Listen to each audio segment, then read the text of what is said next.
नमस्कार, मैं शाश्वत राय। ये मेरा हिंदी परियोजना कार्य है जिसमें मैं एक इलेक्ट्रिकल इंजीनियर का साक्षात्कार लेकर प्रस्तुत करने वाला हूँ। तो मैं आपसे सबसे पहले अनुरोध करूँगा कि आप अपना परिचय दीजिए। नमस्ते, मेरा नाम सृष्टि राय है और मैं एक इलेक्ट्रिकल इंजीनियर हूँ।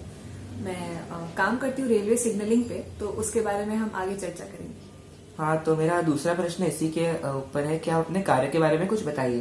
अच्छा, तो जैसा कि हम सभी जानते हैं कि आजकल ट्रेन एक्सीडेंट्स कितना ज्यादा होता है एंड उस चीज पे हम लोग काम करने के लिए हम लोग रेलवे सिग्नलिंग में काम करते हैं, जहाँ पे जब भी ट्रैक पे पटरी पे जब गाड़ी चलती है तो अगर गाड़ी एंटर किए और कब एग्जिट किया वो हम ट्रैक नहीं रख पाते। तो उस वजह से हम लोग सेंसर लगाते थे, पहले ट्रैक्शन सेंसर उसको बोलते थे। तो उस वजह से बहुत सारे एक्सीडेंट्स होते थे क्योंकि उसमें बहुत बार फॉल्ट हो जाता था, फॉल्ट निकल जाता था। तो आजकल उसके जगह डिजिटल एक्सेल काउंटर यूज होता है। एक्सेल काउंटर क्या है कि वो नंबर ऑफ व्हील्स को काउंट करता है। तो जैसे मान लीजिए एक ट्रेन स्टेशन पे एंटर कर रहा है, तो अगर उसका फर्स्ट बोगी पहले अंदर गया और उसके बाद जितने व्हील्स अंदर गए उतने व्हील्स अगर एग्जिट करेंगे, तभी स्टेशन मास्टर के पास सिग्नल जाएगा कि सेक्शन खाली है और तभी स्टेशन मास्टर दूसरे ट्रेन को जाने के लिए परमिट करेगा। तो इस वजह से क्या है कि एक्सीडेंट्स बहुत कम हो जाते हैं। तो इसमें मेरा काम क्या रहता है कि मैं सेक्शन के हिसाब से, मैं ऑटोकैड बोल के एक सॉफ्टवेयर होता है, हम वहाँ पे डिजाइन करते हैं स्टेशन के ऊपर कि वहाँ पे कितने, उसको डीपी बोलते हैं, डीपी हो गया डिटेक्शन पॉइंट, हम लोग कितने डिटेक्शन पॉइंट लगाएंगे उस चीज पे मैं काम करती हूँ, ऑटोकैड डिजाइनिंग पे और वो चीज के बजट कैलकुलेशन पे। हाँ, तो मेरा तीसरा सवाल आपसे ये होगा कि आप अपने कार्य कौशल या अपनी कुछ पर्सनल खूबियों के बारे में बताइए। पर्सनल खूबियों, जैसे कि मुझे एक समय पे बहुत कुछ करना बहुत अच्छा लगता है, तो मैं 3-4 चीज साथ में शुरू कर देती हूँ और उसके बाद मैं सभी के पीछे लगे रहती हूँ उसे खत्म करने के लिए। तो कहीं ना कहीं ये चीज मुझे मल्टीटास्किंग में हेल्प करता है और मैं काफी सारे कार्य को एक ही बार में जल्दी जल्दी खत्म करने की कोशिश करती हूँ। और मुझे नई नई चीजें सीखना बहुत पसंद है, तो मैं हमेशा ट्राई करती हूँ कि मैं कुछ नई चीजों के बारे में पढ़ूं या सीखूं या कुछ नई सॉफ्टवेयर सीखूं, कुछ नए लैंग्वेजेस सीखूं। तो हाँ, तो जैसा कि आपने ऑटोकैड के बारे में बताया, तो आप कोडिंग के बारे में कुछ बता सकते हैं?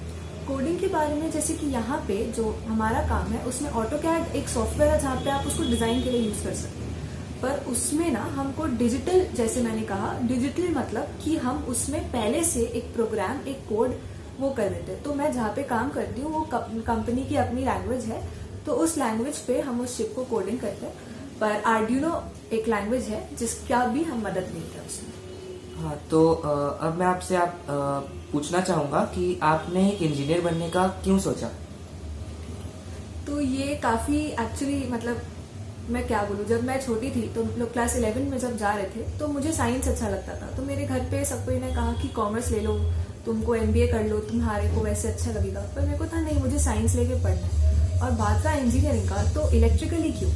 तो एक बार ना मैं ऐसी बैठी थी और मैं लेटे लेटे ना मैं पंखे की तरफ देख रही थी, तो मैंने वही सोचा कि लाइक ये कैसे रोटेट करता है। लाइक हम लोग एक स्विच ऑन किए और स्विच ऑन करने के बाद ये पूरा मैकेनिज्म कैसे हुआ। तो वही चीज के बारे में मुझे इंटरेस्ट आया कि जैसे हम लोग इलेक्ट्रिसिटी, जब हमने पढ़ा था फर्स्ट टाइम कि इलेक्ट्रिसिटी एक ऐसा चीज है जो कि आज हम लोग के लाइफ को चेंज कर दिया है और आजकल कितने सारे इन्वेंशंस आ रहे हैं। तो मुझे नए नए इन्वेंशंस के बारे में पढ़ने का शौक था। मुझे खुद भी मन था कि मैं कुछ अपना इन्वेंट करूँ या कुछ मैं ट्राई करूँ, एक ग्रुप ऑफ पीपल के साथ काम करूँ जिन लोग इन्वेंट कर रहे हैं कोई नई चीज। और साथ ही साथ इलेक्ट्रिक से मतलब बहुत चीजें हैं जो हम कर सकते हैं। तो मैं उन्हीं चीजों की वजह से मुझे लगा कि मुझे इंजीनियरिंग करना चाहिए और इलेक्ट्रिकल इंजीनियरिंग ही करना चाहिए। तो अब मेरा आपसे एक प्रश्न ये होगा कि आप अपने खाली समय पर क्या करना पसंद करते हैं?